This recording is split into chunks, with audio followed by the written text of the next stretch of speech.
আমরা চাচ্ছি ইনফ্লেশনটাকে আরও কমিয়ে আনতে। আমরা চাচ্ছি এমন একটা এনভায়রনমেন্ট ক্রিয়েট করতে যেখানে রিয়েল ইন্টারেস্ট রেটটা পজিটিভ থাকে, পলিসি ইন্টারেস্ট রেটটা বিশেষ করে। আমরা অনেক দেশ দেখেছি, বিভিন্ন দেশে যেখানে সাকসেসফুলি ইনফ্লেশন ফাইটটা হয়, সেখানে ডিউরিং দ্য কোর্স অফ অ্যাডজাস্টমেন্টস সাধারণত এই ডিফারেন্সিয়ালটা 3% মতো বা তারও একটু বেশিও থাকে কোনো কোনো দেশে। যেমন ভারতে একটু বেশি আছে, 3.5-এর মতো। মার্কিন যুক্তরাষ্ট্রে এটা 1.7-এর মতো আছে। এরকম বিভিন্ন দেশে বিভিন্ন রকমের আছে, বাট এক এক দেশে এক এক রকমের লেভেল অফ ইনফ্লেশন এবং তাদের স্টেজ অফ ইনফ্লেশনারি প্রেশারটা ডিফারেন্ট। তো বাংলাদেশের কনটেক্সটে আমরা যদি দেখি, আমাদের এটা নেগেটিভ ছিল। আমাদের inflation rate higher than policy rate ছিল বহুদিন ধরে।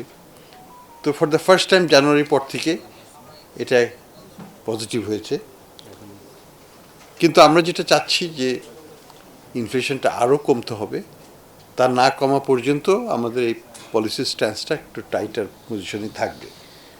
আমরা যেটা বলতে চাচ্ছি যে এই প্রেক্ষাপটে ইনফ্লেশন কমছে এবং আমরা আশা করি ইনফ্লেশন আরও কমবে, কিন্তু যে লেভেলে আমরা নিতে চাচ্ছি সেই লেভেলে এখনও আমরা যেতে পারিনি।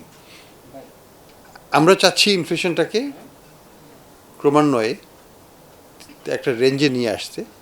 সেটা আমাদের মনে হয় যে এটা 3 থেকে 5-এর মধ্যে যদি আমরা আনতে পারি, হয়তো একটু সময় লাগবে, সেটা আমাদের লক্ষ্য। তো এই লক্ষ্যে যেতে হলে আমাদেরকে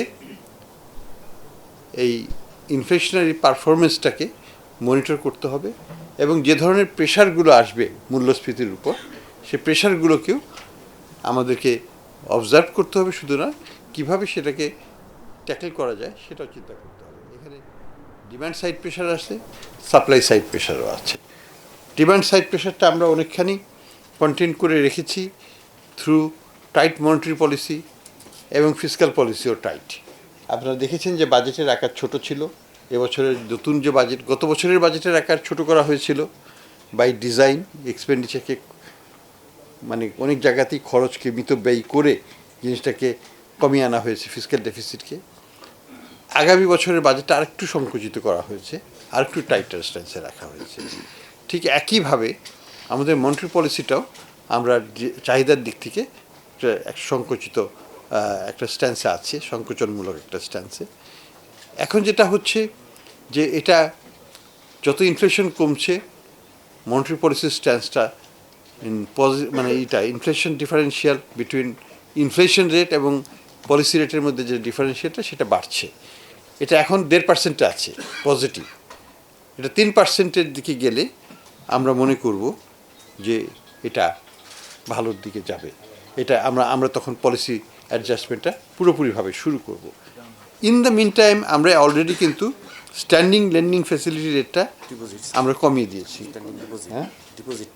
হ্যাঁ, যে ডিপোজিটটা ব্যাংকার্সরা আমাদের সাথে রাখতেন বাংলাদেশ ব্যাংকে ওভারনাইট বিশেষ করে, সেটাকে আমরা কমিয়ে দিয়েছি এবং আমরা হয়তো সামনে আরও কমাবো।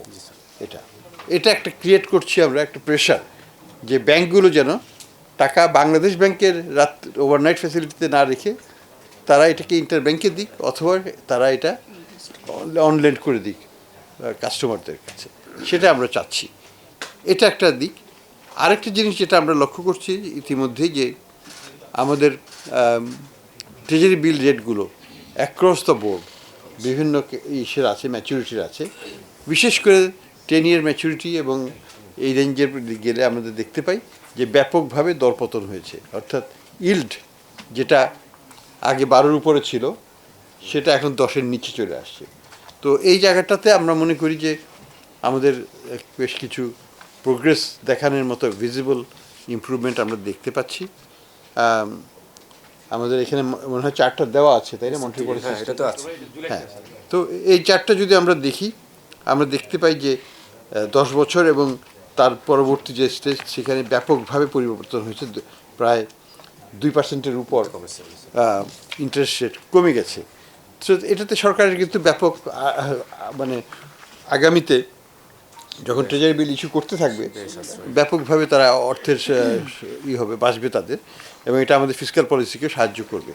তো এটা একটা পূর্ব লক্ষণ। আমরা মনে করি যে এই নেক্সট ধাপে যেটা আমরা দেখব বা প্রত্যাশা করছি সেটা হচ্ছে যে লেন্ডিং রেটের স্ট্রাকচারটা কমে আসবে, লেন্ডিং রেট, ডিপোজিট রেট, এই সবগুলোই রেটগুলো আস্তে আস্তে নিচের দিকে চলে আসবে। এবং আমরা প্রত্যাশা করছি যে বাই ডিসেম্বর সার্টেনলি ইন্টারেস্টের এই হাফেই কোনো এক সময় শেষের দিকে হয়তো কোনো এক সময় এটা আনওয়াইন্ডিং শুরু হবে, অর্থাৎ আমরা আস্তে কাজে 11 থেকে 10 থেকে কমিয়ে আনতে সক্ষম হব। কবে হবে সেটা জানি না। যখনই 7%-এর নিচে যাবে আমরা তখন এটার উপর কাজ করব।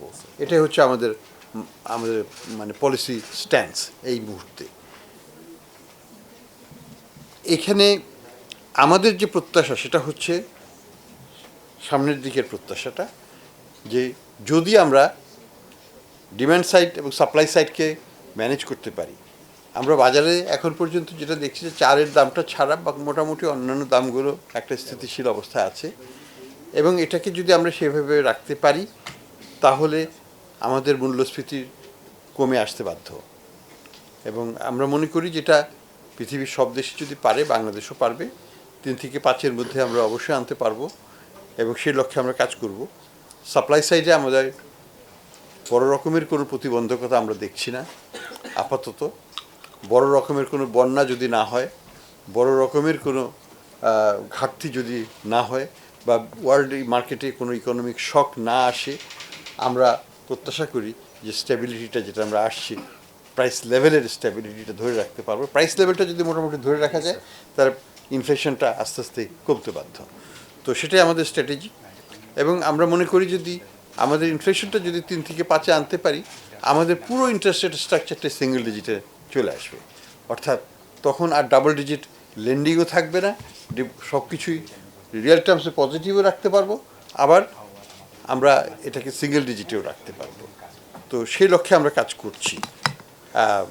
আরও কিছুদিন সময় লাগবে। দ্বিতীয় যে ডেভেলপমেন্টের কথা বলবো সেটা হচ্ছে আমাদের এক্সচেঞ্জ রেটের ব্যাপারে। আপনারা দেখেছেন যে এক্সচেঞ্জ রেটের ব্যাপারে আমরা একটা সতর্ক অবস্থানে ছিলাম প্রথম দিকে, এবং আমরা কিছুটা যেটাকে বলা হয় মোরাল সুয়েশন ব্যবহার করেছি বাজারে, যে আমাদের রেট 122, সবাই যেন এইবার 22 রেটেই কেনে। এটা আমাদের বলা ছিল তখন সেন্ট্রাল ব্যাংক থেকে, এবং এটাই পলিসিটা ছিল যে 122-এ ধরে রাখা। এটা that was our in way to test the market. এটার মাধ্যমে আমরা বাজারকে টেস্ট করেছি। বাজারে আমরা কি দেখেছি, আমরা কিন্তু কেন্দ্রীয় ব্যাংক থেকে ডলার বিক্রি করি নাই। সাপ্লাই আর ডিম্যান্ড কিন্তু বাজারের মধ্যেই নিজস্ব প্রক্রিয়াতেই তারা ইকুইলিব্রিয়াম ভ্যালুটা রেখেছে, এবং যে কারণে এক্সচেঞ্জ রেটটা ওই মুখের কথায় তো আর কাজ হয় না, এক্সচেঞ্জ রেটকে আর্টিফিশিয়ালি ধরে রাখা যায় না। মোরাল সিচুয়েশন সত্ত্বেও যেখানে কোনো ধরনের এক্সটার্নাল মানে ডিসইকুইলিব্রিয়াম ক্রিয়েট হয় না এই মার্কেটে। আমরা দেখলাম যে জুন মাস পর্যন্ত, যখন আমরা এটা কবে লিবারাইজ করলাম, আমরা মে মাসের 14 তারিখে, অর্থাৎ আমাদের কত হয় 8 মাস, তখন 8 মাস ছিল, সেপ্টেম্বর, অক্টোবর, নভেম্বর, ডিসেম্বর, জানুয়ারি, ফেব্রুয়ারি, মার্চ, এপ্রিল, 9 মাস প্রায়। তো 9 মাস আমরা দেখলাম যে আমাদের এক্সচেঞ্জ রেট প্রায় স্টেবল ছিল, তার মধ্যে 8 মাসই স্টেবল ছিল। প্রথম মাসটা তো একটু আনস্টেবল ছিল। 8 মাস স্টেবিলিটিতে দিয়ে যাওয়ার পরে আমরা এটাকে ছেড়ে দিই। আমরা তখন এটাকে বাজার ভিত্তিক করে দিই with a full confidence or reasonably good confidence যে এটা তেমন কোনো হবে না, ইনস্টেবিলিটি ক্রিয়েট করবে না। আমরা একটু দেরি করেছি ইচ্ছা করি বাজারে ছাড়াতে। আমরা যে অনেক চাপের মধ্যে ছিলাম, আপনারাও অনেক কথা লিখেছিলেন যে IMF-এর সাথে প্রোগ্রাম হচ্ছে না, আমরা একমত, আমরা পলিসি কনভার্স করতে পারছি না, IMF আমাদের টাকা দিচ্ছে না, অন্যান্য বিশ্বব্যাংক টাকা দিচ্ছে না, সবই সত্য কথা। কিন্তু তার মূলে কিন্তু ছিল এই এক্সচেঞ্জ রেট স্ট্র্যাটেজিটা নিয়ে আমাদের সাথে IMF-এর একটা মত পার্থক্য ছিল। সেই মত পার্থক্যটা ছিল যে তারা চাচ্ছিল যে আমরা যেন ওই অক্টোবর মাসে এটাকে বাজারে ছেড়ে দিই, আর আমাদের পজিশনটা ছিল যে আমরা এটা ছাড়বো যখন কন্ডিশনটা ঠিক হবে। ভালো একটা স্টেবিলিটি থাকবে বাজারে।